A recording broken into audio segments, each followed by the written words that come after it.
There's definitely something special when someone lets you borrow their car. Not an automaker, but a company that builds one or somebody's personal car.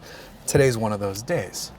It's another chance to drive an old car. This one is an old 911, which is a lot of fun.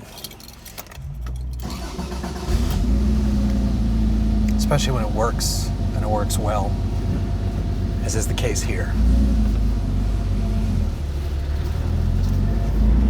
This is a 1972 Porsche 911, restored and resto-modded by my friends at Makello's. Let's shut that off. They've done a pretty damn good job.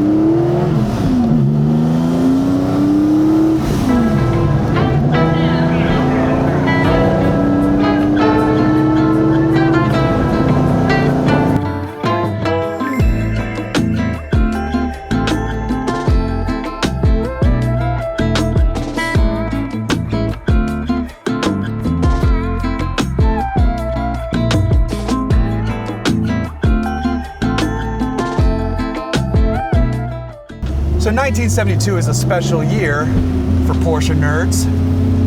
There's some one-year only stuff happening on this body, like the external oil filler out there, which they only did for 1 year, and then I guess gas station attendants were getting confused and putting fuel in it, and that's not a good thing. So they moved it back inside the body. The original idea for it was to improve the balance in the car in terms of the weight and adjust to where the oil filter was. Because early 911s, as everybody knows, are prone to oversteer.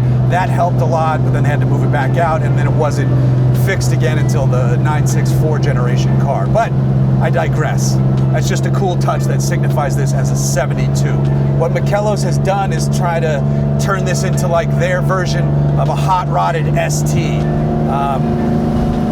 Instead of what I would imagine would be like a 2.4 liter engine, it's taken a 3 or 3.3 liter engine, bumped it out to 3.5. It's now a twin plug with fuel injection. And then it's got parts from different eras of 911, including the intake plenum, which is from a 996 GT3. And it looks badass back there. We got a 915 gearbox. Of course, it's rear-wheel drive. This has a Quaife limited slip differential. It's got a lot of stuff going on with the chassis. We've got Bilstein coilovers front and rear. We've got Elephant Racing parts. I've got a whole spec sheet over here. But there's tons that's gone on to the engine. There's tons that's gone on to the chassis. And then, just the noise of it.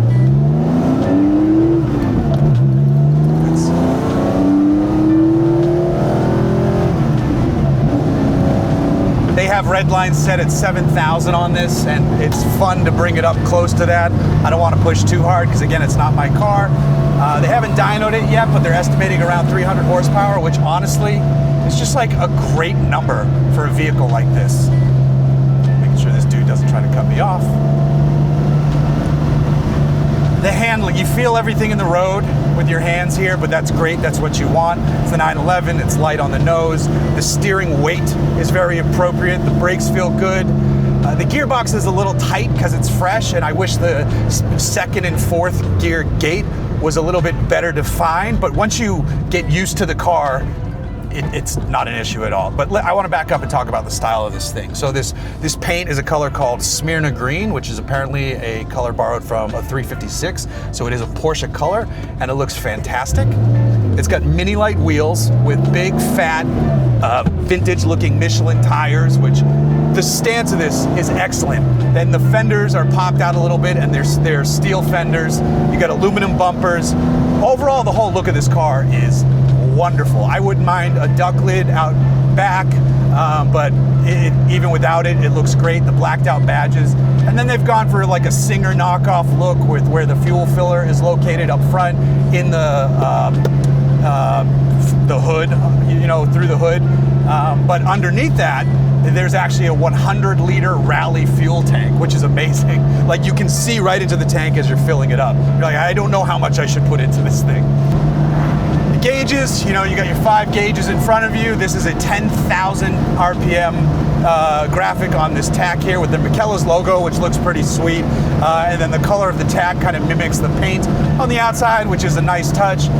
These seats are fantastic. I really like these seats. When I drove their restored 930, I loved the car. I hated the seats. I let them know I hated the seats. These, I'm sitting in them, not on them. They're so much better. They're comfortable. You could log miles in this car and be just fine. I really like the color palette they've done on the inside of this car. Makello's, I think, does a good job of doing fun interiors. This brown with like a light, I don't want to call that Smyrna green, it's almost more of a teal, like stitching, basket weave stitching here. It just looks pretty, it looks good. Appropriate steering wheel, you know, of course every Porsche guy puts a wooden ball shift knob on their car. It's like almost cliche, but it is cool at the same time. And then I do appreciate the Porsche head unit with the modern bits inside, so it has Waze, it has CarPlay. I like that. Some guys won't like that. Some people won't like that. I like that. It has air conditioning, but it's electronic, so it takes a minute to get blowing, but it does blow cold enough, but it just kind of like moves cold air on your knees, so it's better than nothing. But in this car, put the windows down, listen to the sound of the engine, and just go, because it's pretty awesome to drive. I don't have enough experience with old Porsches to know how much better it is or if they've ruined it. For me, sitting behind the wheel of this car, I'm very much enjoying myself. There's great power through the rev range. Like I said, the steering feel is nice. It's so much more pleasant to drive than the 930 that I borrowed of theirs, because I was initially terrified in that car just because of the reputation that car has. And that car had 400 wheel horsepower. Here, in this one, I just feel like I was yelling. Here in this one, it's just like the 300 is just such a more pleasant number in a car like this. Like, I don't need this to be a monster. I think it's very appropriate. I mean, even if this car had like 250, it'd probably still be a total blast because it doesn't weigh much. It looks good, though you need the power to move those chunky rear tires for sure. But again, it's comfortable, and now that I've rolled the windows up, this is the first time I've driven the car with the windows up, and I do have the rear ones cracked, so there is still some noise. It's pretty pleasant in here. I will say though, the gearing in fifth, I had this car at like 80, close to 90 on the freeway, and you're over 4,000 RPM. So if you were going to put long distances in this car, you might want a taller fifth, or even figure out what it would take to get six speed in here. Because like at highway, let me go to fifth now. All right, I'm in fifth gear. I'm at like 65 miles an hour, and we're at like 3,300 RPM already. So like, if you did the speed limit, yeah, sure, it's still, you're still over 3. But I could see you wanting a taller fifth gear for sure.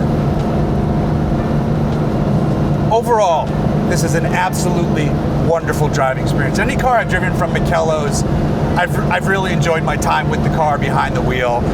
But the problem, obviously, and it goes with any Porsche, not just one that Makello's builds, these things are not cheap. In fact, they are very much the opposite of it. The only way you can justify the cost of one of these is when you consider what else is out there in this Porsche world. So like, if you just bought a stock 72, prices on those are like, I checked, they're averaging about 120, which, you know, is not a low amount of money. I really wish this car would get off my ass when I'm going 10 miles over the speed limit. So, you know, I thought 72s would be higher. There was a time when they were higher, but it's not crazy money for a vintage Porsche, especially when new Porsches are so expensive.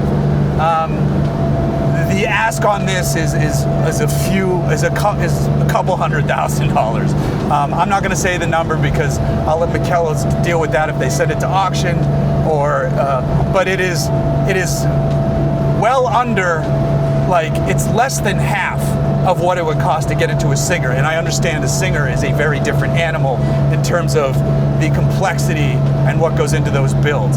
But at the end of the day, how far apart is it? I would love to be able to compare them to see like, oh yeah, Singer is like a different planet of vehicle. But this is basically a Singer-like car, and you're getting it for less than half the price. If you can get on the list to get one and you have $1 million, you don't care what cars cost anyway. If you do care a little bit, you still can afford like multiple cars. Obviously, if you're buying this, you're not, socking away for this. You just buy it.